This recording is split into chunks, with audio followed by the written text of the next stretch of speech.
రెడ్డిగా తెలంగాణ కమలం పార్టీలో కయ్యాలు మొదలయ్యాయి. హైదరాబాద్ నుంచి మొదలుకొని జిల్లాల వరకు ఏదో ఒక చోట ఏదో రకమైనటువంటి అసంతృప్తి కుమ్ములాటలైతే వెలుగు చూస్తున్నాయి. రైట్, ఇక ఈటల రాజేందర్ కూడా ఎంతో బాధనైతే వ్యక్తం చేస్తున్నటువంటి పరిస్థితి ఉంది. దీనికి సంబంధించి కార్యకర్తలే ఆయనకు అండాదండ అనేటువంటి మాట కూడా చెప్తున్నారు. ఇదే అంశానికి సంబంధించి మా ఇన్పుట్ ఎడిటర్ శ్రీకాంత్ లైవ్ ద్వారా అందిస్తారు. శ్రీకాంత్, ఈటల రాజేందర్ కామెంట్స్ హుజూరాబాద్తో తనకున్నటువంటి అనుబంధాన్ని చెప్పకనే చెప్తూనే గతంలో జరిగినటువంటి పరిణామాలన్నిటి కూడా నెమరు వేస్తూ ఎంతో భావోద్వేగానికి గురవుతున్నటువంటి పరిస్థితిని కూడా మనం చూస్తున్నాం. అప్డేట్స్ ఏంటి ఓవరాల్గా? మురళి, సో ఈటల రాజేందర్ నిజానికి ఒక స్ట్రిక్ట్ వార్నింగ్ అయితే ఇచ్చిండని చెప్పాలి. భారతీయ జనతా పార్టీ ఒకప్పుడు నేను లేనప్పుడు అసలు భారతీయ జనతా పార్టీ క్యాడర్ లేదు, నా వల్లే భారతీయ జనతా పార్టీ క్యాడర్ వచ్చింది, 50,000 మెజార్టీతో భారతీయ జనతా పార్టీ గెలిచింది. సో అంతకు ముందు అసలు భారతీయ జనతా పార్టీ క్యాడర్ లేదు. బట్ ఇప్పుడు కుట్ర రాజకీయాలు చేస్తున్నారు, కుతంత్రాలు చేస్తున్నారు అంటూ కూడా ఈటల రాజేందర్ చెప్పినటువంటి క్రమం నిజానికి భారతీయ జనతా పార్టీ మొత్తానికి కూడా ఒక అల్టిమేటం జారీ చేశారు ఈటల రాజేందర్. ఈ రోజు షమీర్పేటలో జరిగినటువంటి ఈ మీటింగ్, ఈ రోజు కార్యకర్తల సమావేశం ఏదైతే ఉందో, సో దాంతో పాటు హుజరాబాద్ లో అంటే 2002లో హుజరాబాద్ కు వచ్చిన ఆ రోజు నుంచి ఈ రోజు వరకు కూడా హుజరాబాద్ ప్రజలంతా కూడా నాతోనే ఉన్నారు.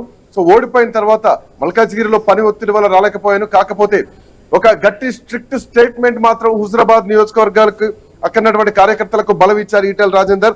కోవట్లు మన దాంట్లోనే ఉంటారు, కోవట్లు ఎక్కడో ఉండరు. స్థానిక సంస్థల ఎన్నికల్లో ఈటల రాజేందర్ వర్గీయులు మొత్తం దిగుతున్నారు. సర్పంచులకు బీఫామ్లు ఇవ్వాల్సినటువంటి అవసరం లేదు, మొత్తం స్థానిక సంస్థల్లో మన వాళ్ళే ఉంటారు, సర్పంచులు మన వాళ్ళే ఉంటారు, ఎంపీపీలు మన వాళ్ళే, కౌన్సిలర్లు మన వాళ్ళే, జెడ్పీటీసీలు మన వాళ్ళే, జెడ్పీ చైర్మన్ మన వాళ్ళే, అందరూ మన వాళ్ళే ఉంటారు. ఈటల వర్గం ఖచ్చితంగా ఉంటుంది అంటూ కూడా అటు భారతీయ జనతా పార్టీ షామీర్పేట్ అడ్డా అని చెబుతూనే భారతీయ జనతా పార్టీలో ఈ మధ్యకాలంలో మనం చూస్తున్నాం బండి సంజయ్ వర్సెస్ ఈటల రాజేందర్ ఒక ఉప్పు నిప్పులాగా మారిపోయింది. మొన్న హుజరాబాద్ పోయినప్పుడు కూడా బండి సంజయ్ కీలకమైనటువంటి కామెంట్లు చేశారు. ఎక్కడ లేని హుజరాబాద్ లోనే నాకు ఎందుకు ఓట్లు తక్కువ వచ్చినాయి, ఈ నియోజకవర్గంలోనే ఎందుకు వర్గపోరు ఉంటది అని చెప్పేసి బండి సంజయ్ చేసినటువంటి కామెంట్ కి అక్కడటువంటి హుజరాబాద్ లో చాలా రాజకీయ పరిణామాలు మారిపోయాయి. రాత్రికి రాత్రే అత్యవసర సమావేశాలు, రహస్య సమావేశాలు ఇవన్నీ కూడా పెట్టుకున్నారు. సో దాని కౌంటర్ గా ఈ రోజు వాళ్ళంతా కూడా దరిదాపు 200 వాహనాల్లో వందలాది మంది కార్యకర్తలు, ఈటల రాజేందర్ అభిమానులు హుజరాబాద్ నియోజకవర్గంలోని అన్ని మండలాల వాళ్ళందరూ కూడా కలిసి వచ్చారు. సో ఆయన ఒకటే చెప్తున్నారు, నేను తెలంగాణ ఉద్యమం చేసినోడిని, 2 సార్లు మంత్రి పదవి చేసినోడిని, అంతకుముందు ఉద్యమం చేసినటువంటి వ్యక్తిని, తెలంగాణ ఉద్యమంలో ప్రాణాల దిగబడి కొట్లాడినటువంటి వ్యక్తిని, బాజాప్త యుద్ధం చేస్తే తప్ప బేజాప్త యుద్ధం చేయను. నా మీద సోషల్ మీడియాలో ఏవో కుట్రలు చేస్తున్నారు, ఆ కుట్రలకు కుతంత్రాలకు ఆ సోషల్ మీడియాని పట్టించుకునేటువంటి వ్యక్తిని కాదు. స్ట్రైట్ ఫైట్ చేస్తాను తప్ప స్ట్రీట్ ఫైట్ చేయను, గల్లీ ఫైట్లు చేయను. సో నాకు జరుగుతున్నటువంటి అవమానాలన్నీ కూడా నేను ఖచ్చితంగా గమనిస్తున్నానంటూ కూడా సోషల్ మీడియాలో తనపై చేస్తున్నటువంటి కామెంట్స్ కి ఈటల రాజేందర్ రెస్పాండ్ అయ్యారు. హుజరాబాద్ లో ఉన్నటువంటి గతంలో అంటే కేసీఆర్ 2021 ఉప ఎన్నిక సమయంలో వందలాది కోట్ల రూపాయలు ఖర్చు పెట్టారు, అయినా కానీ గెలవలేకపోయారు. నా మొహం చూపించకుండా ఫ్లెక్సీలు పెట్టొచ్చు, కట్అవుట్లు పెట్టొచ్చు, స్తంభాలకు ఉన్నటువంటి పోస్టర్ల మీద వాళ్ళు ఇంకేమైనా చేసి కవర్ చేయొచ్చు, కానీ ప్రజల గుండెల్లో ఉన్నటువంటి ఈటల రాజేందర్ ముద్రను మాత్రం చెరిపేయలేరు. 10,000 రూపాయలు ఓటుకి ఇచ్చినా గానీ ప్రజలంతా కూడా ఈటల రాజేందర్కే ఓటేశారు. అది ఈటల రాజేందర్ చరిత్ర. కరీంనగర్ జిల్లా మొత్తం కూడా ఈటల రాజేందర్ కు తెలుసు. ఒకప్పుడు జిల్లా మంత్రిగా పనిచేసినటువంటి తనను ఈరోజు భారతీయ జనతా పార్టీ వచ్చిన తర్వాత పక్కన పెట్టినటువంటి ఆ నేపథ్యం ఈ రోజు ఈటల రాజేందర్ మాటల్లో స్పష్టంగా కనిపిస్తోంది. 2014లోనే ఆ రోజు మేము 26 మంది ఎమ్మెల్యేలను గెలిచినాం. అప్పుడే అంటే అంతమంది ఎమ్మెల్యేలు గెలిచినప్పుడే తెలంగాణ ఉద్యమం ఏంటి, కరీంనగర్ గడ్డ పరువు ఆ ప్రభావం ఏంటో మేము చూపించినటువంటి వ్యక్తులు. వైఎస్ రాజశేఖర రెడ్డి కోవట్ రాజకీయాలు చేసి 10 మంది ఎమ్మెల్యేలను పట్టుకుపోయారు. కోవట్టులు మన కిందే ఉంటారు, వాటికి బెంగటిల్లొద్దు, అందరికీ నేను ఉంటా, సర్పంచులకు బీఫామ్ ఇవ్వాల్సినటువంటి అవసరం లేదు, సర్పంచులు మన వాళ్ళే ఉంటారు. అట్ సేమ్ టైం స్థానిక సంస్థల ఎన్నికల్లో కూడా మన వాళ్ళే ఉంటారు, ఈసారి స్థానిక సంస్థల ఎన్నికల్లో పోటీకి దిగుతామని చెప్పడం జరిగింది. అయితే భారతీయ జనతా పార్టీ బీఫామ్ ఇస్తుందా, భారతీయ జనతా పార్టీ బీఫామ్ ఇవ్వకపోతే ఇండిపెండెంట్ గా వాళ్ళు బరిలోకి దిగుతారా, లేదంటే ఈటల రాజేందరే వేరే పార్టీలోకి వస్తారా, పార్టీ పెట్టబోతున్నారా, ఈ సంకేతం అదేనా? ఒకవేళ బీజేపీ అక్కడ వాళ్ళకి అవకాశం ఇవ్వకపోతే, ఇప్పటికే కమిటీలు వేస్తున్నారు జిల్లాల్లో, మండలాల్లో, ఆ కమిటీలో కూడా ఈటల రాజేందర్ వర్గీయులకు అవకాశం దక్కట్లేదన్నటువంటి ఒక బెంగ ఈటల రాజేందర్ వర్గీయుల్లో ఉంది. బట్ అయినా కానీ ఈటల రాజేందర్ తనేంటో తాను చెప్పేటువంటి ప్రయత్నం మరొకసారి గుర్తు చేశారు, ఒక వార్నింగ్ ఇచ్చారు. కేసీఆర్ లాంటి వ్యక్తే తనను తట్టుకోలేకపోయారు, నన్ను ఎదుర్కోలేకపోయారు, అట్లాంటిది వీళ్ళు చేస్తున్నటువంటి ఈ రాజకీయాల్ని ఎట్టి పరిస్థితుల్లో ఎదుర్కొంటాం, వీళ్ళు పక్కన పెట్టినంత మాత్రాన మనం పక్కకు ఉండేటువంటి పరిస్థితి లేదు. ఖచ్చితంగా ఈటల రాజేందర్ పరువు ఏంటో, ఈటెల రాజేందర్ ప్రభావం ఏంటో ఈసారి స్థానిక సంస్థల ఎన్నికల్లో పోటీ చేసి చూపిస్తామంటూ కూడా భారతీయ జనతా పార్టీకి ఒక గట్టి వార్నింగ్ అయితే ఇచ్చారు. అండ్ అదే జిల్లాలో ఉన్నటువంటి బండి సంజయ్ కూడా గట్టి వార్నింగ్ అయితే పడిందని చెప్పాలి ఈ సందర్భంగా మురళి. రైట్, ఇంకొక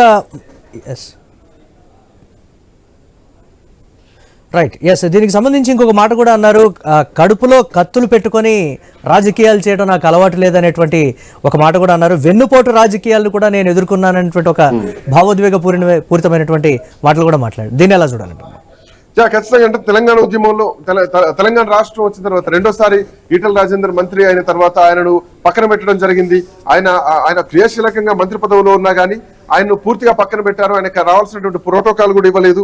సో ఒక సైకో, ఒక సాడిస్ట్ లాంటి బిహేవియర్ చేశారు. ఎవరి అండతోటి ఎట్లాంటి ధైర్యం చేశారో బీ కేర్ఫుల్ బిడ్డ అంటూ కూడా రెండు వైపులా అంటే ఒక్క దెబ్బకు రెండు పిట్టలు అన్నట్టు బీ కేర్ఫుల్ బిడ్డ కొడక అంటూ కూడా శత్రువుతో నేను నేరుగా కొట్లాడతాను, కడుపులో కత్తులు పెట్టుకొని కౌగిలించుకోవడం నాకు రాదు అంటూ కూడా ఆయన చెప్తున్నటువంటి పరిస్థితి. అయితే ఇప్పుడు కేసీఆర్ కత్తులు పెట్టుకొని కౌగిలించేటువంటి పరిస్థితి లేదు. భారతీయ జనతా పార్టీలో ఉన్నటువంటి ఇది కేంద్ర మంత్రికే ఖచ్చితంగా ఈ కామెంట్ చేసినట్టు కూడా తెలుస్తూ ఎవరి చరిత్ర ఏంటో నాకు పూర్తిగా తెలుసు. హుజరాబాద్ లో గత 20 ఏళ్లుగా ఇప్పుడు అంటే ఏ రోజు కూడా స్థానిక సంస్థల ఎన్నికల్లో నేను ఓడిపోలేదు. ఈసారి కూడా ఖచ్చితంగా అదే జరగబోతోంది. హుజరాబాద్ లో ఖచ్చితంగా 2019 లోక్సభ ఎన్నికల్లో బీఆర్ఎస్ కు 53,000 మెజార్టీ వస్తే నాకు కూడా ఎమ్మెల్యేగా అంతే మెజార్టీ, కేసీఆర్ కి ఎంత మెజార్టీ వచ్చిందో ఈక్వల్ గా అంతే మెజార్టీ నాకు కూడా వచ్చింది. స్థానిక సంస్థల ఎన్నికల్లో ఏ రోజు నేను ఓడిపోలేదు, ఈ రోజు కూడా ఓడిపోయేటువంటి ప్రసక్తే లేదు.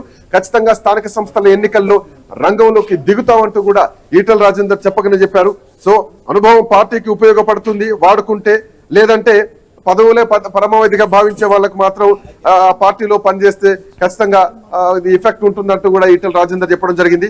ఒకవేళ స్థానిక సంస్థల ఎన్నికల్లో ఈటెల రాజేందర్ కు బీఫామ్ వాళ్ళ అభ్యర్థులకు ఇవ్వకపోతే గనక ఖచ్చితంగా ఈటెల రాజేందర్ అడుగు ఇంకొక ముందుకు పడేటువంటి అవకాశాలు అయితే కనిపిస్తున్నాయి. బండి సంజయ్ పేరెత్తకుండానే ఈటెల రాజేందర్ ఫైర్ అయ్యారా అనేటువంటి ఒక మాటలు, గతంలో ఉన్నటువంటి పరిస్థితుల్ని ఇప్పుడు ఉన్నటువంటి పరిస్థితులు బేరీజు వేస్తూ కూడా కొన్ని కామెంట్స్ చేసినటువంటి పరిస్థితి ఉంది. దాన్ని ఎలా చూడాలంటారు? ఖచ్చితంగా, ఎందుకంటే ఈ మధ్య కాలంలో చూస్తున్నాం ఈటెల వర్గీయులకు కమిటీలో అవకాశం ఇవ్వకపోవడం. బండి సంజయ్ మొన్న వచ్చి హుజరాబాద్ లో నాకు ఎందుకు తక్కువ ఓట్లు వచ్చినాయి, హుజరాబాద్ నియోజకవర్గంలోనే ఎందుకు వర్గపోరు ఉంటుంది అని చేసినటువంటి కామెంట్ తర్వాత కమిటీలో ఈటెల రాజేందర్ వర్గానికి అవకాశాలు ఇవ్వకపోవడం, పూర్తిగా పక్కన పెట్టేయడం, ఈవెన్ ఈటెల రాజేందర్ కూడా అధ్యక్ష పదవి ఇస్తా అని చెప్పేసి ఈటెల రాజేందర్ ని పక్కన పెట్టేయడం, ఒక భారీ ఓటుగానే ఉన్నటువంటి బీసీ సామాజిక వర్గానికి చెందినటువంటి ముదిరాజ్ సామాజిక వర్గాన్ని పూర్తిగా కూడా పక్కన పెట్టేశారు భారతీయ జనతా పార్టీ అన్నది ప్రధానంగా కనిపించింది. అండ్ ఈ రోజు ఈటెల రాజేందర్ చేసినటువంటి ఈ సమావేశంలో కూడా ఎక్కడా ఎవరు బీజేపీ జెండాను కానీ బీజేపీ కండువా కానీ కప్పుకున్నది మాత్రం ఎక్కడా లేదు. ఎక్కడ బీజేపీ ఆనవాళ్ళు లేకుండానే ఈ రోజు ఈ సమావేశం జరిగింది స్పష్టంగా